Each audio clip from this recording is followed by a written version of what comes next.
In a quiet corner of an aging industrial town, past the railroad tracks and beyond a row of long-abandoned factories, stood the remains of an old warehouse that most had forgotten. Its broken roof let in shafts of sunlight that filtered through the dust like faded memories.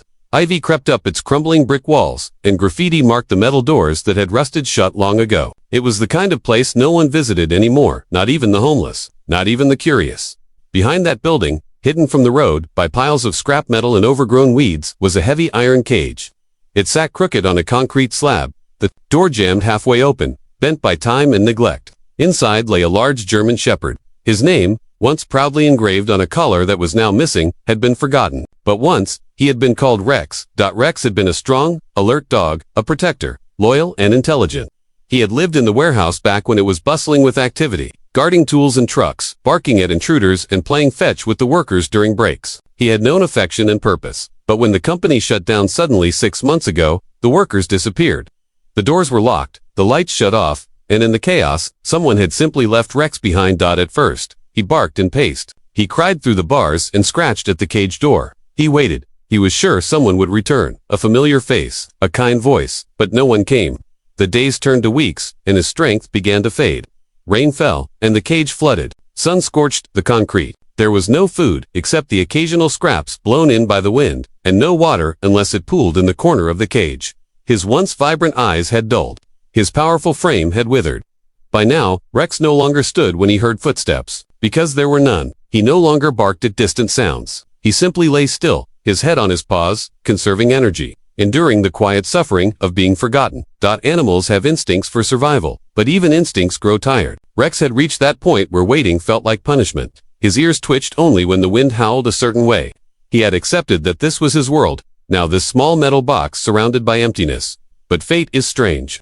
It works, quietly, like the breeze that carries a seed across miles until it lands in a crack of concrete and somehow grows. And on one unusually warm spring afternoon, something stirred beyond the rusted fence, a faint shuffle of footsteps. Not heavy boots or hurried shoes, but light, hesitant steps.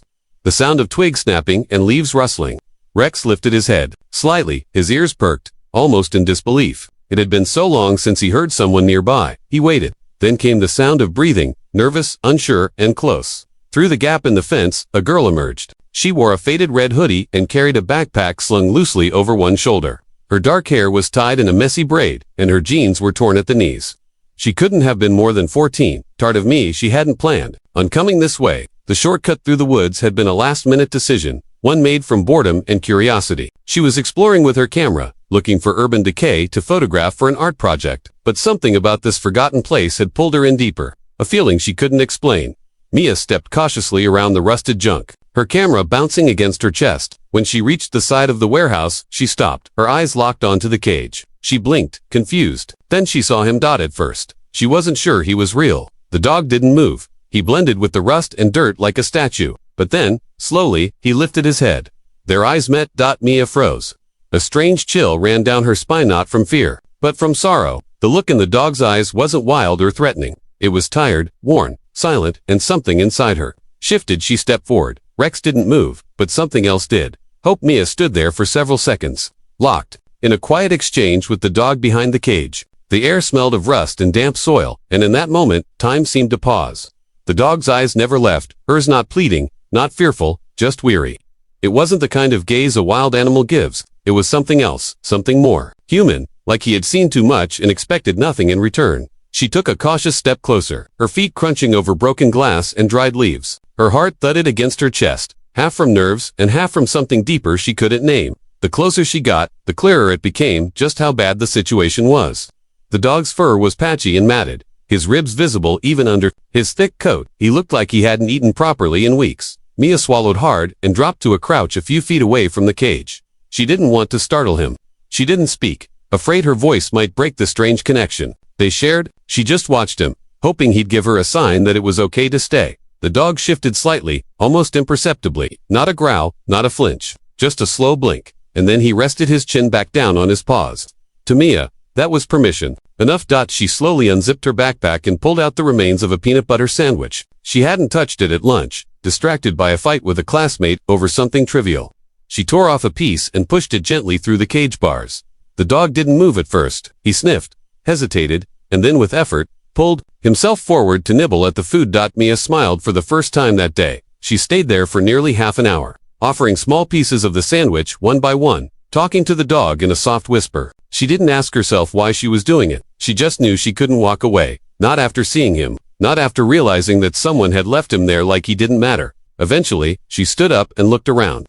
The place was hidden enough that people might walk by every day and never notice the cage. It had been sheer luck or fate that she had taken that path at all. She glanced back down at the dog. "I'll come back tomorrow," she said softly. He didn't respond, but she imagined he understood. Mia didn't tell anyone when she got home. Her mom was busy working late hours at the diner, and her younger brother was glued to the TV. She slipped upstairs, pulled out her sketchbook, and drew the dog's eyes from memory. She didn't know his name, so she wrote Shadow under the drawing. It seemed to fit quiet, strong, half invisible to the world. The next day, she packed extra food and water in her backpack and returned to the warehouse as soon as school ended. The dog was still there, still watching, still waiting. He even tried to sit up when he saw her, and the sight sent warmth through her chest. She fed him slowly, careful not to overdo it, and poured water into a shallow container she'd borrowed from her science kit.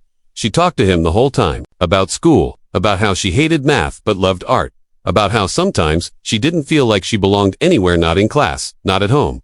The dog didn't judge. He just listened, breathing softly and blinking like her words mattered. But the third visit, he wagged his tail barely, but enough to make her laugh aloud. She reached through the bars and touched his head for the first time. His fur was rough, and he flinched slightly, but he didn't pull away. Every day after that, Mia returned. Rain or shine, tired or late, she always came back. It wasn't just about feeding him anymore.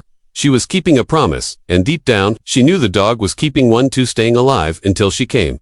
Neither of them could explain it, but both of them had started healing from the moment they met. And while the rest of the town remained unaware, something extraordinary was already unfolding in that forgotten corner of the world. The days slipped by with a quiet rhythm. Every afternoon, Mia would hurry through her schoolwork, zip up her worn backpack, and sneak away toward the edge of town where the crumbling warehouse stood like a forgotten memory. It became her ritual, one no one else knew about. Not her teachers, not her mother, not even her closest friend. It was just her and the dog, her and Shadow. She had started calling him that quietly, unsure if it was right. But by now, the name fit like it had always been his. He moved like a shadow, silent, slow, almost invisible. But there was a depth in his eyes, a glimmer that hadn't been there before. He no longer flinched at every sound, nor did he lie curled in the corner all day. When Mia arrived now, Shadow lifted his head. Sometimes he even struggled to his feet and limped forward to greet her. Mia had never known she could care so much for something that couldn't talk back. She kept a small journal in her backpack where she tracked everything: how much Shadow ate each day, how often he drank water, and how his wounds were healing. She even started sketching him, recording the way his ears perked slightly when she spoke, or how his tail now tapped lightly against the floor of the cage when she arrived. Each drawing was a tiny miracle, but as the bond between them grew stronger, so did her worry. She was feeding him scraps, whatever she could manage without drawing attention. Some days, it wasn't enough. She'd seen the way he tried to hide his limp, and the way his breathing quickened when he moved too fast. The cage, though partially open, was rusted in place. Shadow had room to turn around, to lie down, but not to stretch his legs. It wasn't a home, it was a prison. And soon, she feared it might be his coffin. One afternoon, as the sky turned orange with sunset, Mia sat cross-legged beside the cage, her fingers lightly brushing Shadow's muzzle through the bars. He was resting his head on his paws, blinking lazily as she talked about a group project at school that she was pretending to care about. But then he suddenly tensed. Shadow's ears flicked, his head lifted. He let out a low sound, not quite a growl, but a sound of alertness. Mia turned her head, heart racing. She listened. Footsteps. Her stomach dropped. Someone was coming. She froze for a moment, then crouched low behind a pile of crates near the cage. Her heart thudded in her chest as the footsteps drew closer. A shadow crossed the wall, long and slow. Mia peered through a crack between boards. It was just a man, mid-30s, maybe older. He wore a reflective orange vest and carried a clipboard. He paused by the warehouse entrance, scribbled something, then pulled out his phone and snapped a few photos of the crumbling structure. He didn't look toward the back where the cage was hidden. Mia's breath caught in her throat. The man was gone within minutes, disappearing back through the trees toward the road. Mia waited in silence, her eyes wide. When she finally stood up and returned to the cage, Shadow was sitting upright, his gaze still fixed on the path the man had taken. Mia knelt beside him. "What was that about?" she whispered, rubbing behind his ear. "You think he saw us?" Shadow didn't answer, of course, but his tension didn't ease right away. That night, Mia couldn't sleep. Her mind kept going back to the clipboard, the photos, the vest. Was the warehouse going to be torn down? What if someone came through with machines and didn't know Shadow was there? The thought made her feel sick. She had found him. She had brought him back from the edge. But he was still trapped, still not free. Something had to change. She could feel it. Shadow couldn't stay there much longer. He wouldn't survive it. Mia closed her journal that night with a trembling hand and wrote, just one sentence across the next page. I have to get him out. The wind howled through the trees the following afternoon, scattering leaves across the pavement and bending branches until they groaned in protest. The air smelled of rain and earthic, heavy and urgent. Storms in their small town weren't rare, but this one felt different. The kind of storm that came with warning sirens and news updates. The kind that made people rush home and lock their windows. Mia sat on the edge of the living room couch, pretending to do homework while the TV blared weather alerts in the background. Her mother rushed between rooms, securing candles and checking for batters. Stay inside tonight, her mom said without looking at her. They're calling for flooding in the lower parts of town. Mia's eyes flicked toward the window. Her chest tightened. The warehouse was in the lower part of town, and Shadow was still there. She stood up, trying to sound casual. I forgot something at school. I need to grab it before the rain gets bad. Her mother looked at her like she'd grown a second head. You're not going out in this. It's starting in less than an hour. I'll be quick. I swear, Mia, I said no.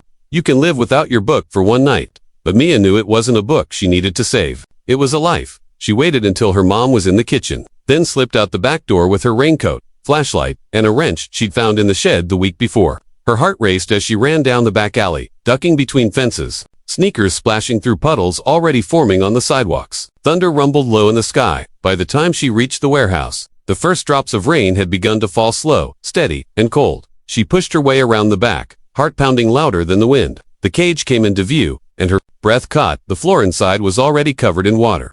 Shadow was standing, shivering, his ears pinned back as he shifted nervously in the shallow puddle that filled the bottom of his cage. The rainwater had nowhere to drain. If the storm lasted the night, the cage would flood. Hey boy, Mia whispered, dropping to her knees. I'm here. Shadow let out a low, soft whine, and took a step toward her. She pulled the wrench from her coat and studied the twisted metal latch. Rust had sealed it nearly shut, but parts of the old lock still clung loosely to the cage's edge. Her hands trembled as she wedged the wrench into the gap and pushed.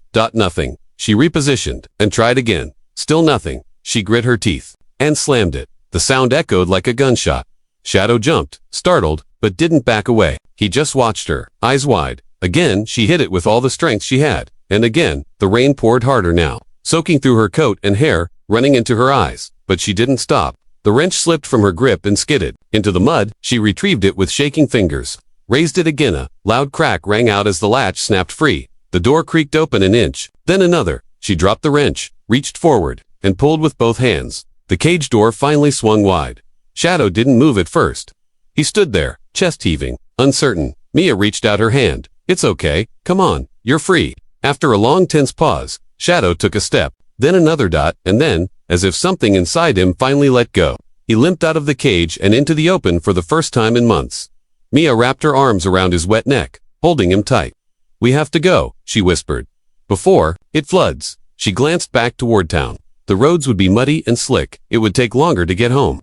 But she didn't care. Shadow was free now, and she wasn't leaving him behind, not tonight. Not ever again. Mia could barely feel her fingers as she guided Shadow through the rain-slicked backstreets. The storm howled louder now, turning puddles into streams and wind into something that pulled at her like invisible hands. Every few steps, Shadow stumbled. He was weak, his legs shaky and thin, but he kept going one step at a time, always at her side. She didn't know exactly how long it took to get home. It felt like hours. Her clothes were soaked, her shoes sloshed with every step, and her flashlight had flickered out somewhere along the way. But when they finally reached the edge of her backyard, Mia almost cried with relief. The greenhouse stood at the far end, tucked behind overgrown hedges and forgotten garden beds, once used by her grandmother for growing vegetables. It had been empty for years.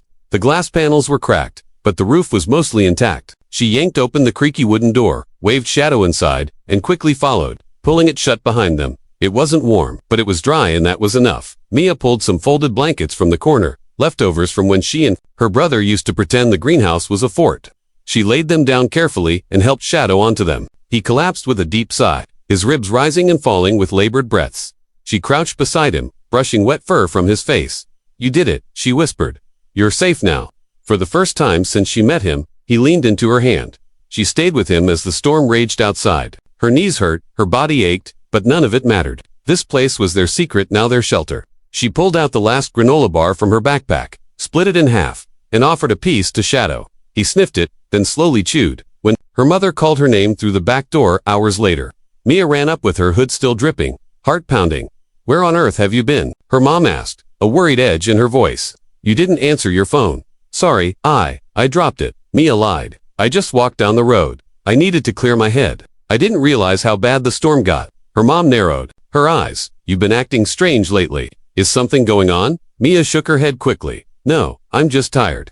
That night, after her mom went to bed, Mia slipped out with clean water, an old towel, and a bowl of leftover chicken she had saved from dinner. Shadow wagged his tail when he saw her, just barely, but it was enough to make her smile. She dried him off the best she could and arranged the blankets again. He rested his head in her lap, and she stayed until she could barely keep her eyes open. Every day after that became a careful dance of secrecy and care.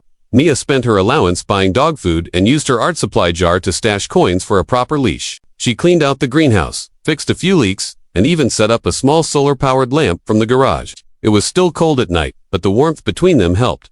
Shadow improved slowly. He began to stand longer, his limp easing with each day. His fur thickened, and the spark in his eyes returned. He waited for her footsteps now, ears twitching as she approached. He even barked once, a raspy, uncertain sound that startled them both before turning into a low, proud growl. Still, Mia knew the truth. This couldn't last forever. She couldn't keep Shadow hidden in the greenhouse forever, not without her mom eventually finding out, or a neighbor noticing. And worse, she remembered that man in the vest, the clipboard, the photos. If they started demolition on the warehouse and someone traced things back, Shadow could be taken away. Or worse. And yet, when he curled beside her and pressed his nose to her palm, she made a silent promise. "Whatever it takes," she thought. "I'm not losing you now." The days passed in quiet secrecy. Mia became an expert at sneaking extra food into her backpack, slipping through the back door without drawing attention, and hiding the faint smell of dog fur from her mother's oversensitive nose.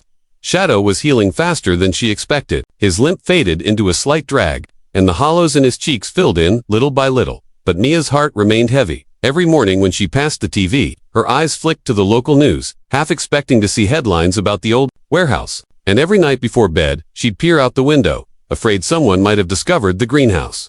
So far, nothing had happened. No one had seen Shadow. No one knew. But secrets, she'd come to learn, never stay secrets forever. It was on a Saturday afternoon, clear and quiet, when Mia took Shadow for a short walk along the tree line behind her house. His leash was a makeshift one, a knotted jump rope, but he walked slowly and obediently, staying close to her side. His tail swayed, and his ears twitched at every bird call. For a moment, it felt like they were just any girl and her dog, enjoying the day. Then she heard the shouting. Mia turned her head toward the house. The front door had slammed, and her little brother was yelling. The words weren't clear, but the tone was unmistakable. Panic, maybe even fear. She ran toward the backyard. Shadow closed behind her. As she reached the porch, she saw her mother, standing on the steps, staring down at her with wide eyes. "Mia," her mother said, voice low and tight. "Why is there a dog in my greenhouse?" The words hit like ice water. Mia stumbled. "I was going to tell you." Her mother held up a hand. "Inside?" Now Shadow whimpered, but didn't move. Mia gave his head a quick pat and whispered, "Stay." Then she followed her mom inside, heart pounding. The next hour was a blur of explanations. She told her mother everything: how she'd found Shadow, how he had been locked in a cage and left behind, how she'd fed him and slowly gained his trust. She told her about the storm, about rescuing him, about hiding him to keep him safe. Every word came out in a rush, her voice breaking halfway through. When she finished, her mother sat in stunned silence. Finally, she said, "Mia, you should have told me from the beginning. I thought you'd make me take him to a shelter," Mia said quietly. Her mother let out a breath. "Maybe, but only because I didn't know. This is serious. This could have been dangerous." Mia nodded, tears pooling in her eyes. "I just didn't want him to die." There was a long pause. Then her mother stood and walked to the window. "Let me see him." They went out together. Shadow was sitting just where she'd left him, watching the back door anxiously. As her mom approached, he stood, alert but calm. He didn't bark, he didn't growl. He simply lowered his head respectfully and took a cautious step forward. Her mom reached out, hand trembling slightly. Shadow sniffed her palm, then gently licked it once. Mia held her breath.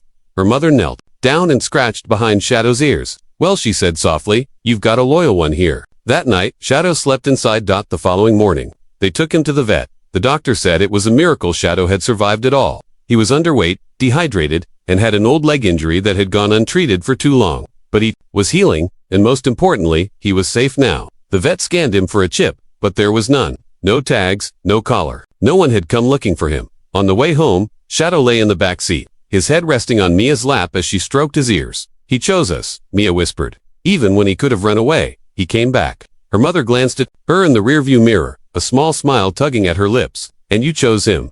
That counts for something. For the first time in weeks, Mia didn't feel afraid. Their secret was out, but Shadow wasn't going anywhere.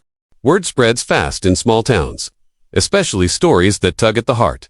It began with the Vedikind older man named Dr. Patel, who'd seen plenty of rescue cases in his time, but rarely one as quietly brave as this. He mentioned Mia's story to his assistant, who happened to be friends with a reporter at the local paper.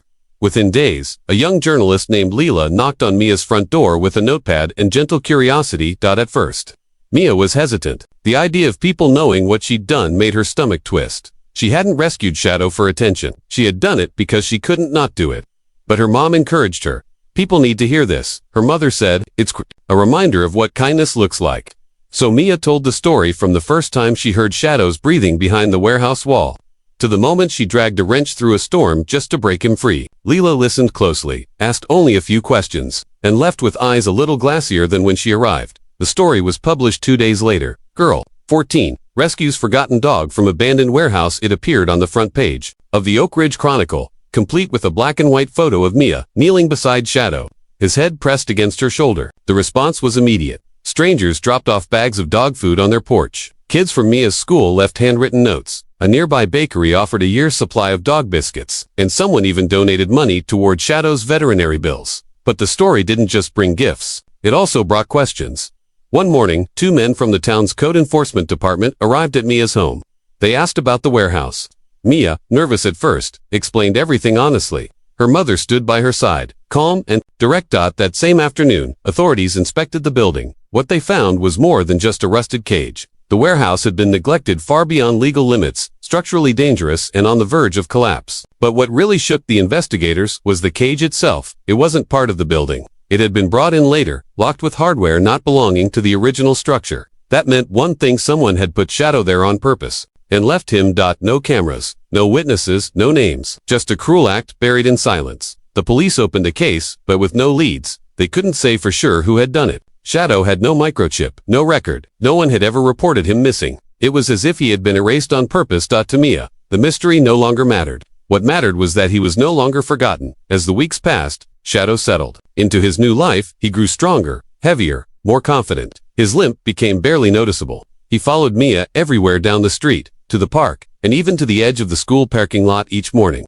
Students and teachers alike greeted him like an old friend. He had become part of the town.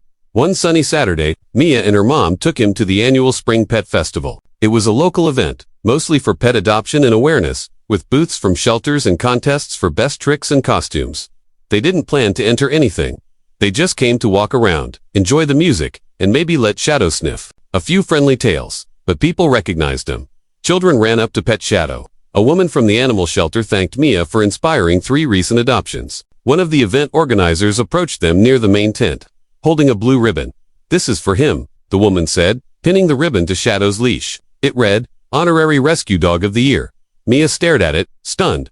"But we didn't even sign up for anything." "You didn't have to," the woman said with a smile. "Sometimes the best stories don't need to be submitted." Shadow stood proudly beside Mia as the crowd clapped and cheered, his tail wagging, slowly, eyes bright. It was as if he understood what was happening, that he wasn't just a stray anymore. He was someone's dog. He had a name, a home, and a girl who would never leave him behind. For the first time since that rusted cage, Shadow barked, loud, clear, and full of life. Spring was in full bloom, and the town of Oak Ridge seemed lighter, brighter, almost as if it had been holding its breath and was finally ready to exhale. The trees were bursting with green, flowers dotted the sidewalks, and the sun warmed the earth in gentle waves. For Mia and Shadow, life had changed completely, but in the best possible way. Shadow's once thin and tired frame had grown strong and muscular again. His coat gleamed in the sunlight, thick and soft, with only faint scars hinting at the hardships he had survived. His eyes sparkled with a new light, a light of trust, loyalty, and love. Mia had changed too. The quiet, nervous girl who once wandered through the halls unnoticed now walked with a quiet confidence. She smiled more often, and her laughter carried a new warmth. People at school recognized her, not just for the story, but because of who she was: kind, brave, and fiercely determined. Together, they were a team inseparable. Every morning, Shadow waited by the front door, tail wagging as Mia slipped on her backpack and tied her shoes. He followed her to the bus stop, sitting patiently as she waved goodbye. After school, they met again, walking home through the streets they had come to know so well. Mia's mother had become a steadfast supporter, volunteering at the local animal shelter and helping Mia raise awareness about abandoned animals. Their home was now a hub of hope, a place where rescued pets found comfort and care. One afternoon, Mia and Shadow visited the shelter where the kind woman from the festival worked. They helped feed the animals in clean cages. Mia shared her story with volunteers and visitors, inspiring others to look for the forgotten, the lost, and the silent. Her words were simple but powerful. Sometimes, saving a life means just showing up when no one else will. Shadow lay quietly by her side, calm and patient, the perfect companion. Months after the rescue, the town officially marked the day Shadow was freed as Rescue Day, a small celebration dedicated to animal kindness and community. Children made posters, local businesses donated supplies, and families brought their pets to share stories of second chances. Mia watched from the front row as Shadow received a special collar, a deep blue band embroidered with his name and a small charm, shaped like a paw. It wasn't just a collar, it was a symbol of survival, love, and belonging. After the ceremony, Mia knelt beside Shadow and whispered, "You're more than a rescue, you're my best friend. I'm so proud of you." Shadow looked up at her, tongue lolling in a happy grin. He rested his head on her knee, and for a moment, the years of pain and loneliness seemed to melt away. They had both been trapped, once one in a cage of metal and neglect, the other in a world that often felt too big and too lonely. But together, they found freedom. Even on quiet days, when the wind rustled, the leaves outside, and the sun dipped low, Mia never took their bond for granted. She knew how easily hope could be lost and how important it was to hold on. Sometimes, when she sat sketching in her notebook, she'd draw Shadow running through fields or resting under a tree. She'd add notes about his strength and spirit, reminders of the unspoken promises between them. Their story was no longer just about survival. It was about healing, about courage, and about the unbreakable connection between a girl and the dog who refused to give up. And in that connection, they had found something rare and beautiful, a new beginning.